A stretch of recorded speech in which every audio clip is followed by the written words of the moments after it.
आप सभी भाई बहनों का सर्व कल्याण वृक्ष की प्रश्नोत्तर ज्ञान कक्षा में एक बार फिर स्वागत है। आज की चर्चा में एक सामान्य सी बात जो हम अक्सर बोलते रहते हैं कि सतोगुण की प्रशंसा करो, रजोगुण की उपेक्षा और तमोगुण की निंदा। आज मनुष्य रजोगुण की प्रशंसा करता हुआ दिखाई देता है, सतोगुण की उपेक्षा करता जा रहा है।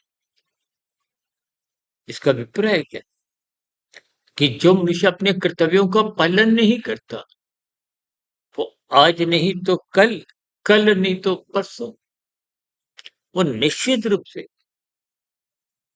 कानून का उल्लंघन भी करता है और शास्त्र विरुद्ध पाप कर्म भी करता हुआ दिखाई देता है। देखिए ये स्थितियां इसलिए मैं गंभीरता पूर्वक कह रहा हूं क्योंकि कलयुग का वातावरण है। कलयुग के वातावरण में तामसी मनुष्यों की प्रधानता है और मेरा ऐसा व्यक्तिगत मानना है कि अधिकांश जीवात्माएं नीचे की योनि से उन्नति करते करते मनुष्य योनि जैसा उपहार हासिल करती है, यानी कि जब पात्रता बन जाती है।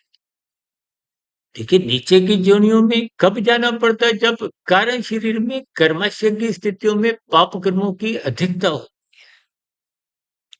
पुण्य कर्म न्यून रह जाते हैं, कम रह जाते हैं, कमजोर रह जाते हैं।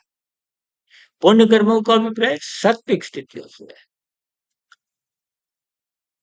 पुण्य कर्मों का अभिप्राय राजसी स्थितियों से भी है, लेकिन वो राजसी स्थितियां कोई विशेष योगदान देती नहीं।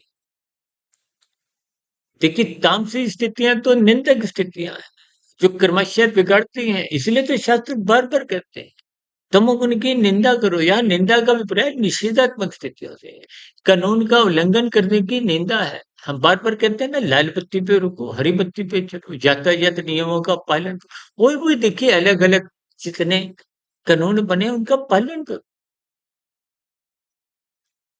ये लाल बत्ती की बात हम बार बार इसलिए रखते हैं क्योंकि एक साधारण मनुष्य कहीं ना कहीं इनसे प्रतिदिन ही एक संबंध रखता है। आज देखिए संसार में मनुष्य अपनी जिम्मेदारी समझता है, अपने धर्म का पालन नहीं करता, अपने कर्तव्य कर्मों से मुंह फेर लेता है। ये सभी स्थितियां ही समाज में विसंगतियां उत्पन्न करती है। ये वाद विवाद की स्थितियां, बहसबाजी की स्थितियां, ये लड़ाई झगड़े की स्थितियां उत्पन्न ही तभी होती हैं जब एक पक्ष, और आजकल तो देखिए कलयुगी स्थितियां हैं, क्योंकि नीचे की जोनियां 80 लाख, 20 लाख वनस्पति, 11 लाख कीड़े मकोड़े, 10 लाख और 9 लाख जल में रहने वाले, 10 लाख पक्षी और 30 लाख पशु। शास्त्र बार पर कहते हैं सत्संग करो, नहीं करोगे तो पशु वृत्तियां जगने लगेंगी। देखिए पशुओं के साथ इंसान की तुलना इसलिए की जाती है क्योंकि पशुओं के जन्म लेने की और हमारे आपके जन्म लेने की स्थितियां मैथुन, एक क्रिया का ही परिणाम। इसलिए शास्त्र बार बार कहते हैं कि इंसान बनो, मानवता बनाए रखो, इंसानियत जगाए रखो, नैतिकता बनाए रखो। ये नैतिक मूल्यों का हनन कब होता है, जब आप सत्संग नहीं करते, जब आप व्यक्तिगत हितों को, पारिवारिक हितों को ही महत्व देते हो। गली मोहल्ले में रहने वाले, शहर में रहने वाले, राज्य में रहने वाले या देश के रहने वाले या अंतरराष्ट्रीय स्तर पर अन्य मनुष्यों के हितों की आप अवहेलना कर जाते हो। इसलिए बार बार ऐसा शास्त्रों में कहा गया है कि सतोगुण की प्रशंसा करते रहो। ये आपको में परमात्मा से जोड़ता है। शास्त्र सम्मत स्थितियों में रहने से आपका हमारा दिनचर्या व्यवस्थित रहती है, अनुशासित रहती है। अनुशासन का मतलब है ये, देखिए आत्मा अनु है, दूसरे के शासन में का मतलब बड़े के अधीन रहना, गुरु के अधीन रहना, शास्त्र संगत स्थितियों में अपने कर्तव्यों को निभाना, ये सभी स्थितियाँ परमात्मा से जुड़ी। और यदि आप मनमर्जी की स्थितियाँ बनाते हो, देखिए मनमर्जी तामसी स्थितियाँ हैं। एक बार हमने वीडियो बनाई थी, माई लाइफ माई रूल्स, मेरा जीवन है, मेरी मर्जी। अब ये मेरी मर्जी की स्थितियों की तो आपने देखा ना, महाभारत में भी दुर्योधन ने कुछ अपने जीवन में ऐसी ही स्थितियों को बनाए रखा। अर्जुन के ज्ञान उपदेशों का उल्लंघन करता रहा और परिणाम रूप में आप जानते हैं कि कैसी भयानक स्थितियां उनके जीवन में बनी। इसलिए इन सभी स्थितियों को ज्ञानपूर्वक समझिए। जब तक आप ज्ञानपूर्वक इन स्थितियों को नहीं समझेंगे, तो आपके हमारे जीवन में जो कर्तव्यों का पालन होना चाहिए, उनमें कहीं न कहीं कमजोरी बनी रहती है। इसलिए अपने कर्तव्यों को कभी भी निभाने में लापरवाही नहीं बरतें, इनकी उपेक्षा नहीं, सदा इनके प्रति सचेत रहें।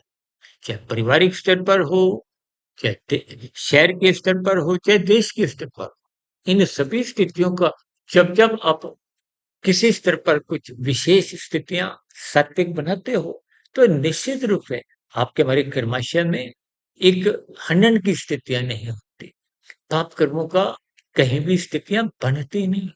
अन्यथा पाप कर्मों की स्थितियां जब जब बनेंगी, तो आपका हमारा कर्माशय बिगड़ेगा। कर्माशय बिगड़ेगा तो निश्चित रूप से अधोगति की स्थितियां बनने की संभावना बनती। इन सभी स्थितियों को परमात्मा की प्रेरणा से, गुरुओं के आशीर्वाद से विशेष रूप से एक राशि मनुष्यों को एक कर्तव्य पालन की स्थितियों से जोड़ने के, देखिए तामसिक मनुष्य तो इन सात्विक वीडियो को सुनते ही नहीं। राशि मनुष्य कुछ आंशिक स्तर पर कुछ बीच बीच में से सुन लेगी। देखिए सात्विक मनुष्य तो आरंभ से अंत तक वीडियो को सुनते हैं, उनको अपने जीवन में ढालते हैं, तभी आपके हमारे जीवन में सात्विकता आती है। अन्यथा कर्तव्य कर्मों की उपेक्षा होने से, धर्म की गौणता होने से फिर ये अर्थ और काम नाचने लगते हैं। कानून का उल्लंघन होने लगता है, शास्त्र विरुद्ध कब कितने पाप कर्म होने से कर्मशय बिगड़ जाता है। बिगड़ा हुआ कर्मशय का अभिप्राय क्या है? नीचे की जोड़ी। किसी के उदाहरण के लिए देखिए 80% पाप कर्म है, तो वो 80% के पाप कर्म नीचे की जोनियों में।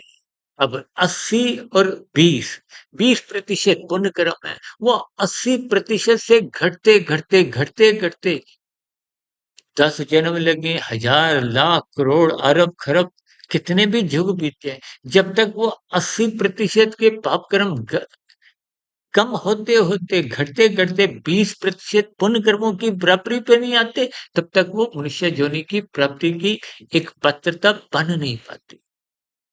और दूसरी विशेष बात, जब पात्रता बन जाती है, पाप कर्म घट घट के 20% रह जाते हैं, तो मनुष्य योनि की प्राप्ति तो हो जाती है और हो गई है। कलयुग में ऐसे कितने ही जीवात्माएं हैं, लेकिन वो जो 80% पाप कर्मों के कारण जो बुरे संस्कार बने थे, वो नीचे की जोनियों में क्रमशः घटता है। संस्कार समाप्त नहीं होते, तो वो कलयुग में वो 80% बुरे संस्कारों के साथ ही उसको मनुष्य जीवन मिलता है। अब इस जीवन में ही अच्छे संस्कार बनते हैं, बुरे संस्कार कमजोर करते हुए आप समाप्त कर सकते हो, दग्ध बीज कर सकते हो। और यदि इस जीवन में आप सत्संग ही नहीं करते, तो वो 80% बुरे संस्कार ही आपके हमारे सूक्ष्म शरीर में मन बुद्धि के विचारों को और स्थूल शरीर के स्तर पर कर्मेंद्रियों द्वारा नए कर्म करती है। और फिर नए कर्म, क्योंकि बुरे संस्कार बने वो बुराई की ओर ही प्रवृत्त होते हैं। वो अपने कर्तव्य कर्मों की उपेक्षा करते, धर्म का पालन नहीं करते, सत्संग के प्रति उनकी रुचि नहीं होती।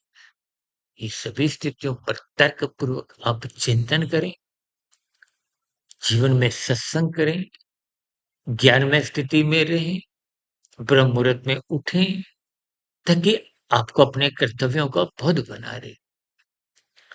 अपने व्यक्तिगत जीवन में आप सुधार लाएँ, क्योंकि मिले हुए जीवन में ही आप शुभ संस्कार बना सकते हो, बुरे संस्कार मिटा सकते हो, कमज़ोर कर सकते हो, दग्ध-बीज कर सकते हो। ऐसे सभी सात्विक शुभ स्थितियाँ आपके जीवन में भी बनी, ताकि जैसे-जैसे बुराई समाप्त होगी, अच्छाई जब परोपकार के कार्य आरंभिक स्तर पर तो देखिए कम भाव से होते हैं। फिर जैसे-जैसे ज्ञानमय स्थितियाँ उच्च स्तर पे पहुँचेंगी, ब्रह्म मुहूर्त में उठने की प्रक्रिया आरंभ हो जाएगी, तो फिर वो कर्म योग, ज्ञान योग, भक्ति योग की स्थितियाँ बनती हैं। ऐसे सभी अनुकूल सात्विक शुभ स्थितियाँ आपके जीवन में भी बने। इन्हीं शुभकामनाओं के साथ आज की चर्चा विशेष को यहीं विश्राम देते हैं। कल सुबह ब्रह्म मुहूर्त ज्ञान उपदेश कक्षा में फिर किसी नए विषय के साथ मुलाकात करेंगे। तब तक आप अपने आध्यात्मिक मित्र सुधीर भाटिया फकीर को इजाज़त दें। वीडियो विशेष को ध्यानपूर्वक, धैर्यपूर्वक सुनने के लिए आप सभी भाई-बहनों को बहुत-बहुत धन्यवाद।